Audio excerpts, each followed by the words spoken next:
What's up, and welcome back to another episode of Keeping Up with the Commanders. I'm your host, Mason Kinnahan, and I'm coming to you after Washington's 31-0 loss to the Minnesota Vikings at US Bank Stadium. The Commanders are now 3-10, and I've lost 8 straight games, falling to the Vikings in this one big time. It was a culmination of everything that has been bad about this season all in one game. I don't know. I mean, when Jayden went down, first off, we'll get more into the details, but when Jayden went down, I mean that was bad. It was. I mean that was probably rock bottom. I don't even know if it's rock bottom actually. It's just the lowest point of the season so far. We still have 4 more games left this season, or 5 maybe 4. I think 4 games left. Yeah, 4 games left, all against divisional opponents. I don't know how many words I've got for this performance. It was abysmal. It was horrific, treacherous, historically bad. It was fireable, is what I'll say as well. It was a fireable performance today against the Vikings. Let's jump into my first read of this game. It was a nightmare. Really, in this one. Jayden Daniels in this one. Offense never got going. The first drive, offense did well, but then Cliff went away from the run game. They go 3 straight passes once they get inside the 5-yard line, and ultimately turnover on downs. And then from there, the offense never got going. I have not seen Washington's offense be as bad as it was today in the Dan Quinn era and in the Ron Rivera era as well, I would say. Like, Sam Howell would move the ball at least a little bit. Today, Washington had 206 yards of total offense, including 83 of those coming on the first drive. So I'm going to do some math here. 206 minus 83, 123 yards after the first quarter. 123 yards after the first quarter. Are you like? That is horrific. 3 plays, 9 yards. 6 plays, 12 yards. 12 plays, 58 yards. That was an interception. 4 plays, 17 yards, interception. 3 plays, -9 yards. 6 plays, 45 yards. This is one of the worst offensive performances I have seen from the Washington Commanders in my life. And there's been some bad performances. Washington has not had quarterbacks that are as good as Jayden Daniels. I mean, I know Daniels only played for about 2.5 quarters in this one, and that's a whole different story, but it was an abysmal performance offensively. And defensively, it was even worse. It was even worse. It was all around, all 3 sides of the ball, really, a disappointing performance. Not only disappointing, but again, like I've said, fireable performance, I would say, for what has occurred. Just looking at this performance alone, it is a performance that gets coaches fired. I don't know what the future holds for Dan Quinn. I think currently heading into this week, his job was fairly safe. But when you say after last week, well, first off, when you lose 6 games in a row or seven games in a row, when you lose 7 games in a row, and then when you lose 6 games in a row, and then after losing your 7th game, you consider that a moral victory.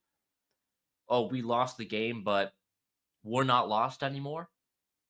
I mean, it was a bar, but it's only a bar if you can follow it up with a win. And when you follow that up, oh, we're not lost anymore with a 31-0 loss, that is a fireable thing to do. It really was. It was a disaster today for Washington. And I really don't know what the future holds for this team. Beyond that, I don't know actually at this point. I was going to say beyond that 5 is going to be the quarterback, and I hope so. But if he can't stay healthy, then is he really the quarterback of the future? I don't know. And I'm not blaming, we'll just get into that. That was the big thing. I'm not blaming, uh, Jayden for playing football when he's out there.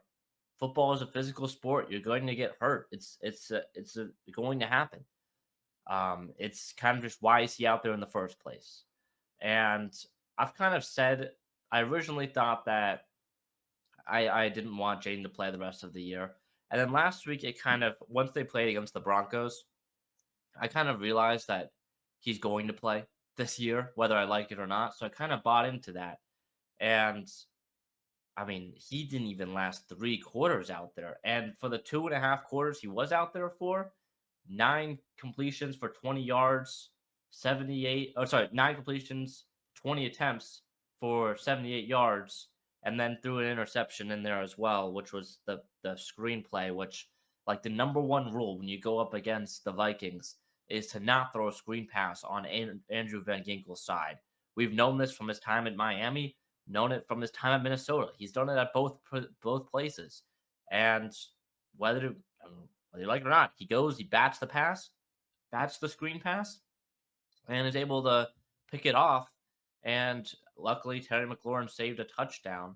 I don't know if they scored a touchdown on that drive after they scored a field goal on that drive, but I mean, he saved 4 points, I guess. But you know, Jayden Daniels gets blasted by Isaiah Rodgers. And to be fair to Jayden, it was an interception. It happens 5 yards in front of him.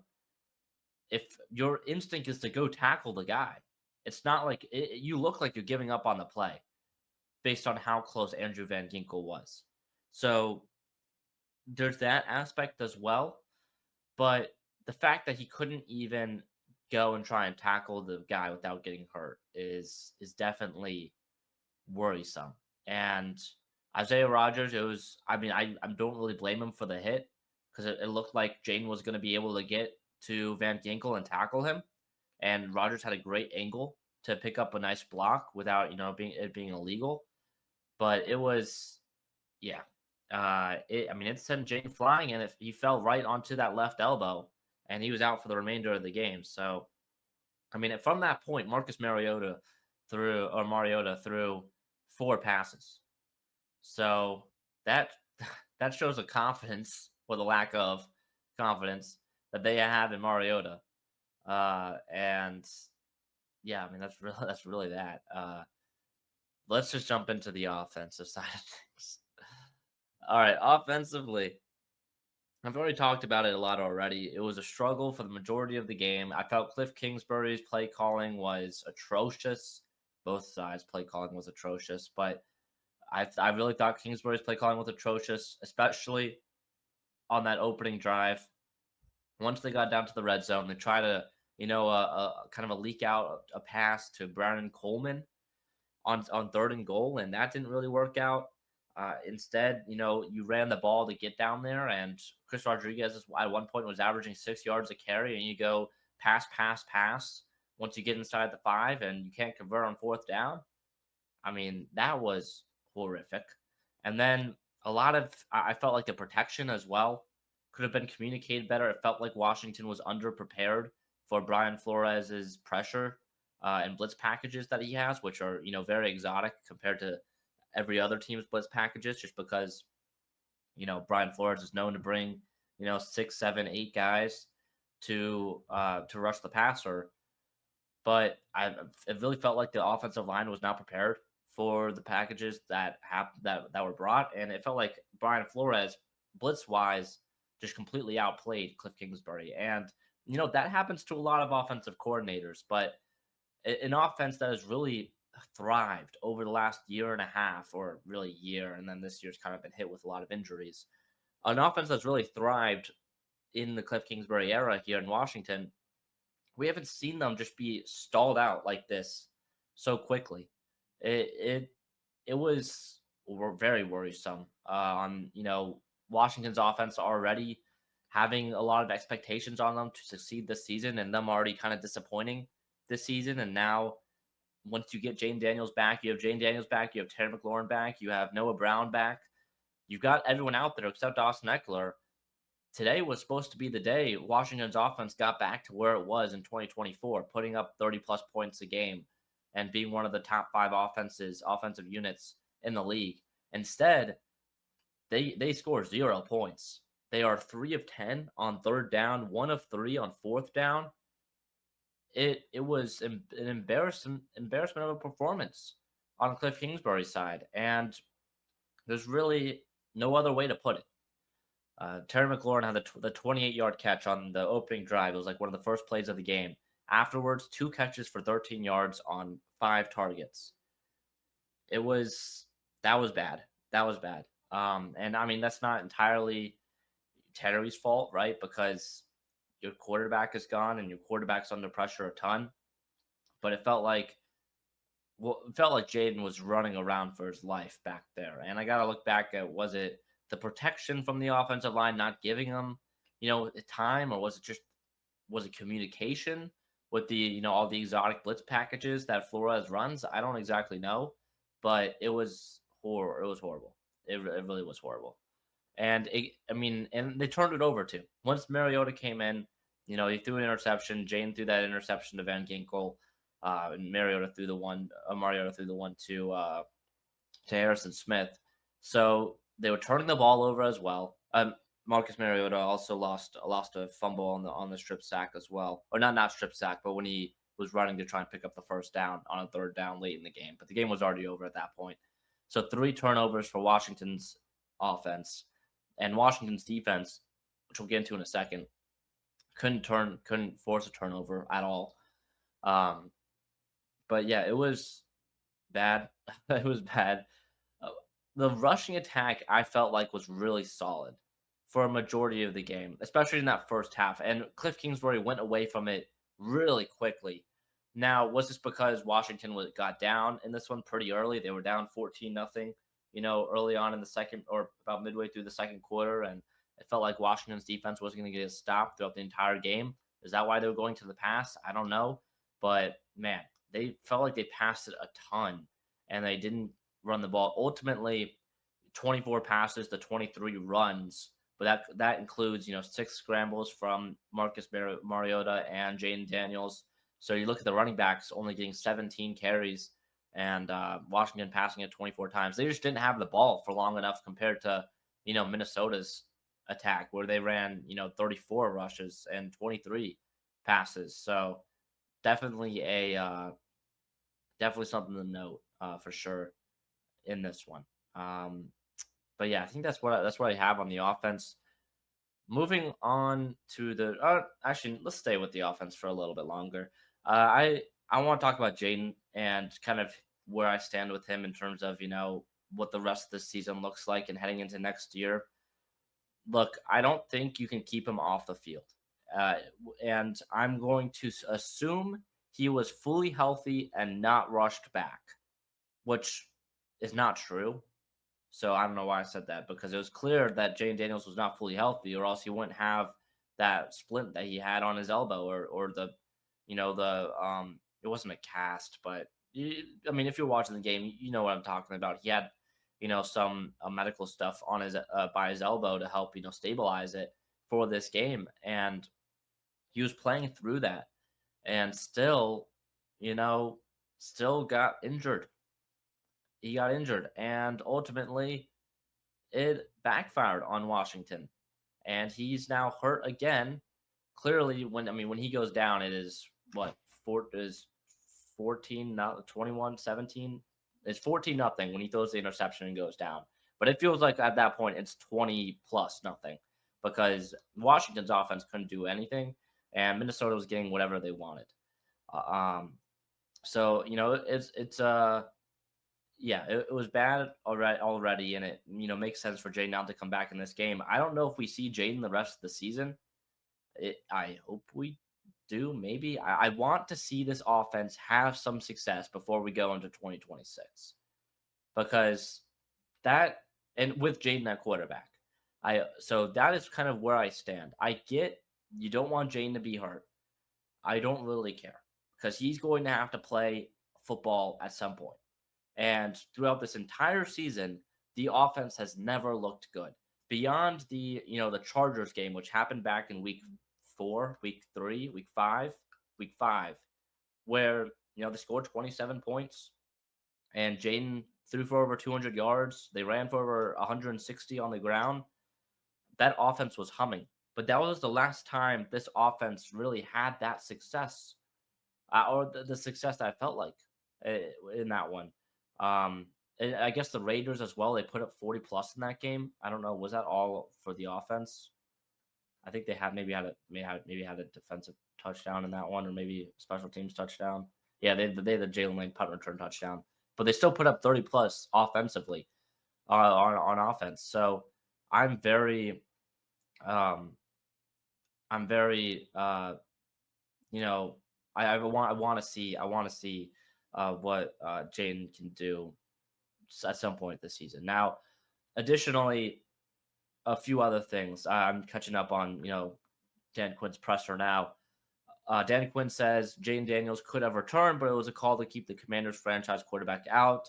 Precautionary, so he should be back next week, but definitely something to monitor. Now, the big injury offensively that came out of this game was Zach Ertz, who Dan Quinn told reporters has feared to have torn his ACL, and that means, full about 9-10 month recovery for Zach Ertz. Now, the injury looked horrific. It really did. And if it's just a torn ACL for Zach Ertz, I know that's a huge injury to come back from, even at his age. I'm just thinking, for him in general, if it's just a torn ACL, that's a win because it really looked like a helmet to the knee area.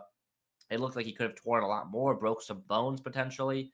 So if it's just a torn ACL, then that's good, which the expectations we have on the season now are pretty bad, but it's that'd be good. So it is it's definitely, hurts to see Zach Ertz go down like that, especially someone that, I just want to take a second. I mean, the 2024 wouldn't happen without Zach Ertz and without, what he was able to do for this offense.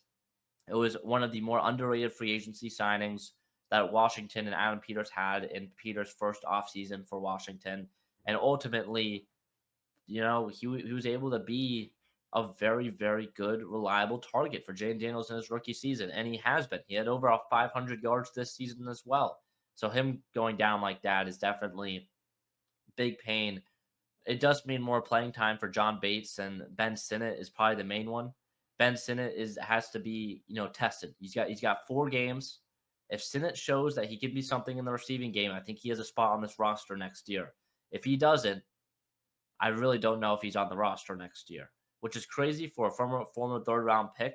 But I mean, they're gonna have to redo this entire tight end room. They're gonna need a new reliable receiving tight end, and if it's not Sinnott, they're gonna have to go out and draft someone or sign someone, and ultimately get another weapon for Jayden because I mean this has been a treacherous year, injury wise, because Ertz isn't going to be ready for the start of next season, or I'd be shocked if he is. But yeah. All right. Let's go to the defense now. I think that was pretty much it offensively. Defensively now, let me see. I think that I'm double checking, but I don't think there's anything other than that for right now. Yeah, defensively, I think, it's still bad. It's still really, really bad. I don't think anything is going to change there, but it is definitely eye opening to look at the difference or what was supposed to change between Quinn's play calling and Joe Witt's play calling. Nothing happened. Nothing happened between the two. It's like the meme of the guy stepping back after working out or something, and he just looks the same because it is it's the same. It's the same. It really is. And they don't have the personnel out there anymore to compete with really any offense in this league. So I feel like if it was healthy, it would not be this bad. But the fact that it is already a pretty bad defense, plus you're missing half your starters, yeah, the defense is going to suck. And it really did today. Dan Quinn said that he told the team he felt they took a step forward last week, but today they took 3 steps back. Pretty bad. Yeah, you don't really want to do that. Quinn said, yeah, Daniels could return. Asked Quinn if he still wanted to see Daniels play this season. Quinn said it's an important development time for him. Yeah, I hope that means that he does play because I want to see Jayden.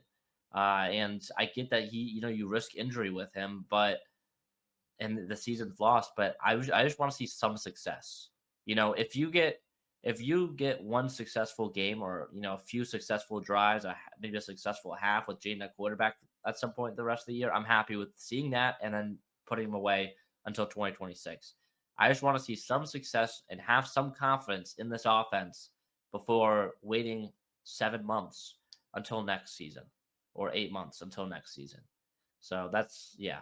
Defensively, I got off track there a little bit, but defensively, secondary is still pretty bad. I mean, it's pretty much most of the same. I mean, you really had Antonio Hamilton and Von Miller and Demarcus Walker out there playing significant snaps in the Big 2-5. That's not gonna work. Not gonna work at all.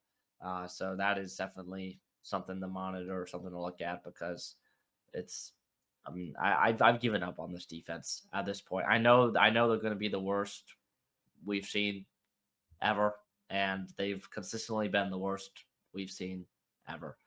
I was hoping to see maybe some more flashes from some of these younger players. I'm looking at the linebackers, Cade Madrano and Jordan McGee, but Madrano it feels like can't even get on the field defensively, and then McGee is really up and down with his play. So it's just whatever.